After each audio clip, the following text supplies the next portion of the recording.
Olá, pessoal. Dessa vez vou estar respondendo a próxima questão a respeito dos santos e a intercessão dos santos. A questão é: nós podemos nos prostrar perante as imagens dos santos, dos anjos?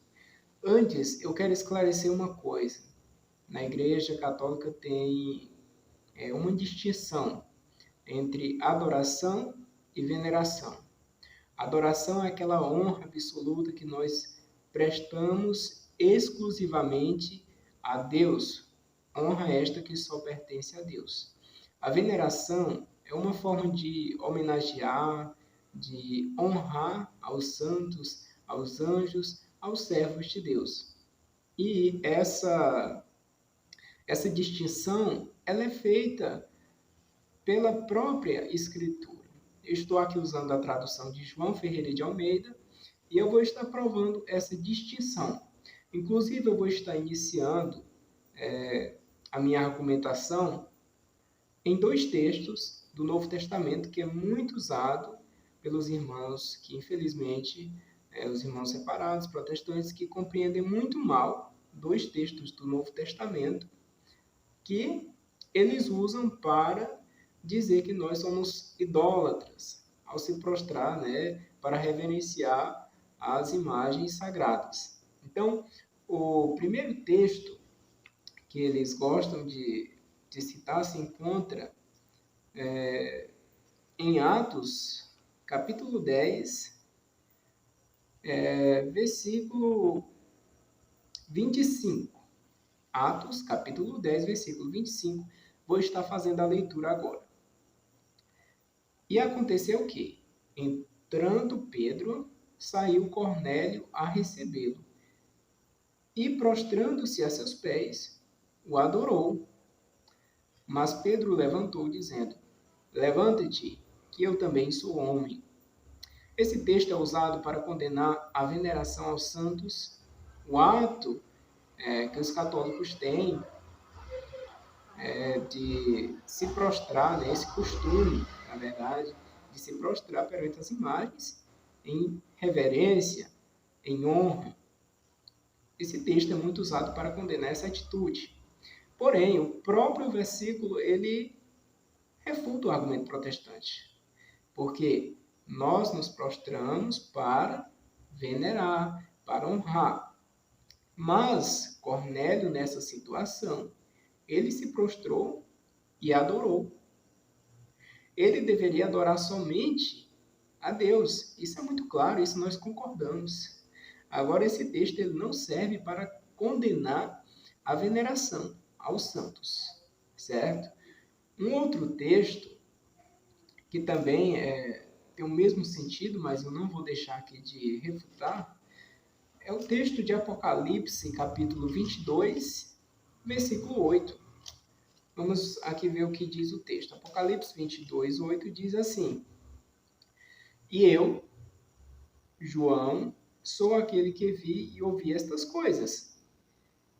E, havendo-as ouvido e visto, prostrei-me aos pés do anjo que mas mostrava para o adorar.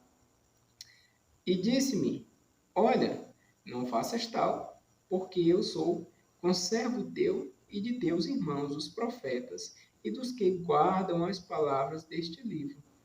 Adora a Deus. Então aqui é claríssimo. Adoração é somente para Deus. É como foi dito pelo anjo, certo? O texto está claríssimo. Aqui nós vemos a adoração, ou seja, o texto é claro quando nós nos prostramos para adorar, isso deve ser feito somente a Deus, certo? E nós vemos também que na Bíblia existe a veneração e aqui nós vamos ver a diferença. Nós podemos ver aqui o texto de, por exemplo, primeiro livro de Reis, capítulo 18, uma situação em que aparece claramente uma veneração, prestação de honra de um homem para um outro homem e não é pecado e não é condenado pela Bíblia.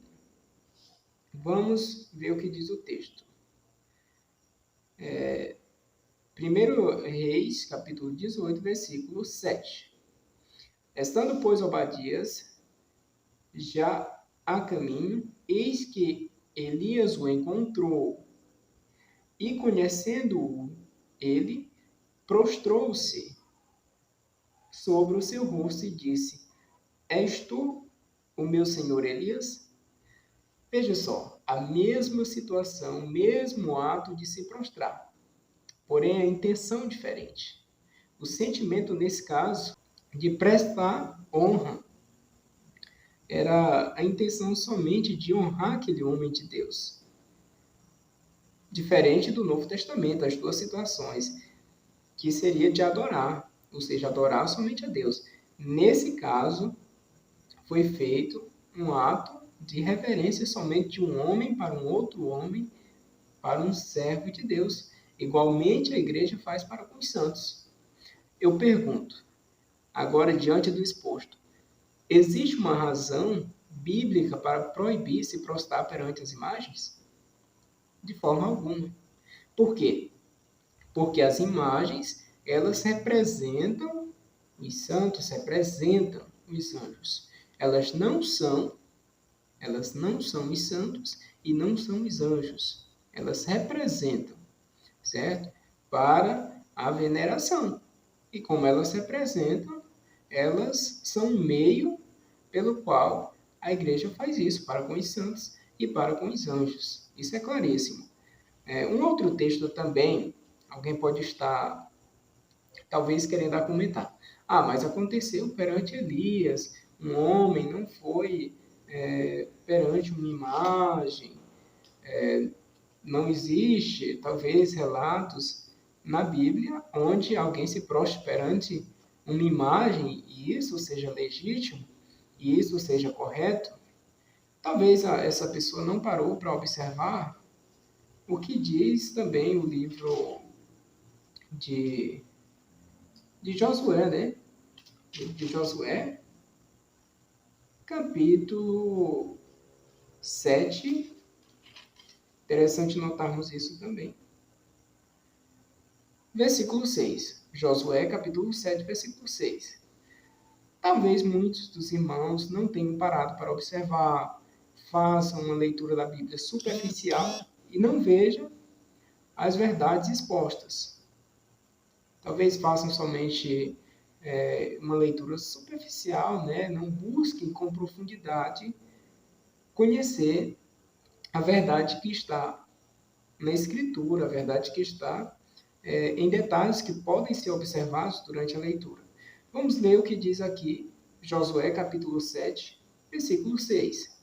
Diz assim: Então Josué rasgou as suas vestes e se prostrou em terra sobre o seu rosto perante a arca do Senhor até a tarde. Ele e os anciãos de Israel. É interessante notar que ali em cima da arca do propiciatório existiam os querubins de ouro. E Josué se prostrou. E outras pessoas também fizeram isso, os anciãos de Israel. E agora, vocês que acusam os católicos de serem idólatras por causa de se prostrar perante imagens, vocês vão acusar também a Josué de ser idólatra? Existiam imagens ali, quando ele se prostrou. Quando alguém se prostrou também perante Elias, ele não foi censurado. Então, existe na Bíblia muito claro a distinção entre a adoração, como vimos no Novo Testamento, as duas passagens que eu citei, e a veneração.